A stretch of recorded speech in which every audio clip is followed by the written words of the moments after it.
వస్తుంది. పుణ్యవతి అంటే అర్థం చెప్పున్నా, పుట్టినెమ్మడినే వయసుతో కూడిన రజస్వాల అవుతుంది. రజస్వాల అయినెమ్మన్న వయసుతో కూడిన వివాహం అవుతుంది.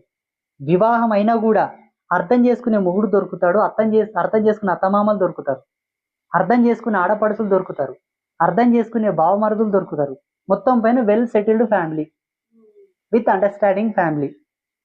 తర్వాత వయసుతో కూడిన వివాహం తర్వాత వయసుతో కూడిన సంతానం, అది కూడా సకల సద్గుణాలతో కూడిన సంతానం.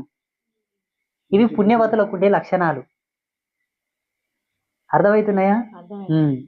ఎట్లకేలొస్తుంది స్వామి పుణ్యం అంటే ఆ జన్మలది రాదు.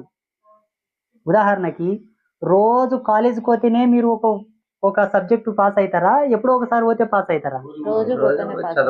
రోజు స్కూల్ పోవాలి, రోజు పాఠాలు వినాలి, పరీక్షలు రాయాలి, టెస్టులు రాయాలి, అన్ని రాయాలి. ఒక సంవత్సరం పాస్ అవుతాం, ఇంకో సంవత్సరం ముందు క్లాస్కి పోతాం.